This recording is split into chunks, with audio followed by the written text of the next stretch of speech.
আজকে আমি এই ভিডিওতে আপনাদেরকে বলবো হুজুর সাল্লাল্লাহু আলাইহি ওয়াসাল্লামের হারানো উষ্ট্রি সম্পর্কে। তাবুকের যুদ্ধে হুজুর সাল্লাল্লাহু আলাইহি ওয়াসাল্লামের উষ্ট্রি হারিয়ে গিয়েছিল।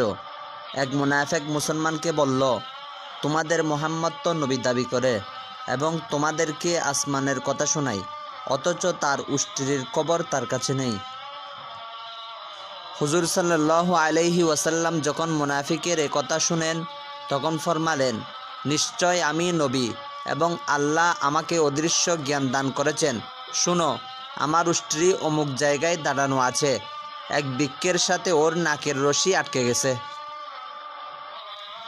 যাও ওখান থেকে উষ্ট্রি নিয়ে এসো। নির্দেশ মতে সাহাবায়ে কিরাম গিয়ে দেখলেন যে ঠিক ওই উষ্ট্রিটি সে জায়গায় দাঁড়ানো ছিল এবং ওটার নাকের রশিটি এক বৃক্ষের সাথে আটকে গিয়েছিল। জাদুল মুআবেস ৩য় পৃষ্ঠা ৩য় জিলত, হুজ্জাতুল্লাহি আলাল আলামিন ৫১০ পৃষ্ঠা। আমাদের হুজুরকে আল্লাহ তাআলা এতটুকু ইলমে গায়েব দান করেছেন যে কোনো বিষয় তার কাছে লুকায়িত নেই, কিন্তু মুনাফিকরা তার এই অদৃশ্য জ্ঞানকে অস্বীকার করে।